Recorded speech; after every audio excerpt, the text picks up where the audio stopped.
preserve the capital. And you know what? I think about that a lot. What would I trade off? Could I have done it differently? And maybe somebody smarter than I have could have figured it out, but I haven't yet. And I've thought about it. It's a very good question, but I don't know how I could have done it. And if everybody has any ideas, I'd be glad to hear them so that I can share them with other people that I talk to about these issues. But I don't know how I could have done it differently. Maybe communicated better and spent more time trying to explain what I was doing, but I didn't. If you could make significant changes in the government structure of the city of San Francisco now, what would they be? Well, I think that the structure of our city government is probably pretty good. I think that what we need are people who really share some of the things we're talking about and some of the convictions.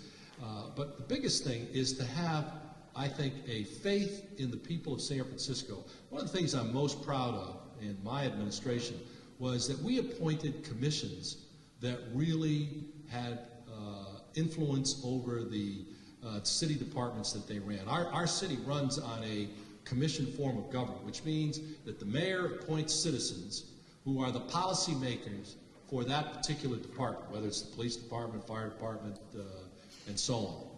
And sometimes it's tough for a mayor to say to that citizen body that he or she has put in charge of making policy to go ahead and do what they want to do when you are not necessarily comfortable with it. You have to have faith in the citizens. And I think that if there's a criticism I have today is I don't think the commissions of our city, and I don't mean the present mayor, I just mean have the same kind of authority that I'd like to see him have to implement policy in the best interests of San Franciscans. Art, do you think that the excessive initiative process on the ballot is due to the lack of politicians spending their political capital making appropriate decisions? Absolutely. Absolutely. I think that the politicians try to duck the issues because they're more too many, not all, too many politicians try to duck the issues that could cost them their comfortable positions. And so a frustrated citizenry resorts to the one outlet that we have in California. It doesn't exist everywhere else or many other places, which is the initiative process, and that's not the best way to make laws. But in the absence of leadership from the elected officials, that's what you're going to get. I'm going to dovetail two questions together here because I think they're somewhat similar. Is it possible for a mayor to be reelected who serves the neighborhoods rather than the downtown interests? And it seems too often we have underqualified and overpaid people who are appointed to key positions by elected officials to reciprocate for political support. Could you comment on both those? First one being, can you get elected in the neighborhoods and ignore the downtown? Well, I think you have to strike a balance. I think downtown and business is important in this city. I think, if you're not going to have the money that comes from a healthy economy, you're not going to be able to pay for the things that the neighborhood wants. So it is a tremendous challenge in this city where everything is black and white, and you're either liberal or conservative and all those things, to try to strike that balance. I was a liberal, I make no, and the examples that I gave you certainly reinforce that. But I did understand that we needed a healthy economy, and so I was not disrespectful. I did not discount business. For example, in the when I raised taxes in the first year, I made a pledge to business when I asked them for their share, to bear their share of the pain in dealing with our deficit. I said, I'd like you to give me a tax increase for a year, and at the end of the year, I'll give it back to you if we're in good shape. And you have my commitment that it's a one-year tax. And so after the year was up, I wanted to use that money that was coming from that extra revenue, we balanced budget, to advance my homeless program that we had developed beyond shelter and build the facilities for that would take people off the streets and get them into services and into housing in the way that we had planned and envisioned. Business community said, no, you made a commitment for 1 year, we don't want it to be permanent, and so they said no. I honored my word, I took it back, and we didn't get the money that I needed. It was about $10 to $12 million a year. I would have loved to have done that. But I'd given my commitment, and I wanted to have the kind of relationship with business that they could trust me when I gave my word, because I understood how important they were to the economy of our city and to some of the good work that they do, because corporations do contribute a lot to our city. So to answer your question, I think it's possible. I wasn't as good at it as I'd like to be, but I think it's possible, and I think it can be done. I just didn't do it. How effective overall would you say the homeless initiative was in the city in providing some sort of stability to the daily lives of both the homeless and other citizens of San Francisco?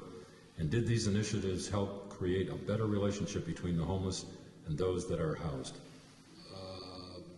I'm not sure which initiative we're talking about here.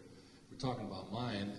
We never really were able to get far enough down the track to see if it was going to work. Today, that plan, frankly, was adopted by the federal government. It's called the Continuum of Care, and you hear a lot about the Continuum of Care. Basically, that's what we did with Beyond Shelter. If anybody's talking about Care Not Cash as originally proposed by Mayor Newsom, I don't think that did anything but drive people out of the city, which some people wanted, by reducing the amount of money they can live on from about, what, $400 a month to $68. Well, that's not enough money, and obviously people left the city. We have a program now, I guess, where we give bus tickets to somebody if they want to leave. I don't think that's the kind of program that I would support, even though I know it's popular. I think what the mayor has done in his homeless program that is effective is the use of Project Connect, where he is bringing people from all over the city to work together once a month, or with homeless people who come into the Civic Auditorium. I think that's a very useful program, but overall, I think we've got a long way to go before we really achieve the kind of program that I'd like to see to help homeless people become truly self-sufficient and off the street. There's always going to be a percentage that don't, but we can reduce that to a much lower number than it is today. Okay, our final two questions. First, what are your future plans for improving on the ethics and the principles of this political process in San Francisco? Well, I've been I've been supporting Proposition 89, not necessarily in San Francisco. It's a system of, it's a proposal that's on the ballot this November. I hope you'll all take a look at it and consider supporting it. Proposition 89 calls for public financing of campaigns. Let me tell you, I think that the most serious toxic in American politics today is the need to raise millions of dollars to run for public office. Just take a look at what's happening in California today on all these propositions. Tens of millions of dollars being spent by people on both sides to get elected to an office. The governor's office is going to spend, combined with all the candidates, over $100 million.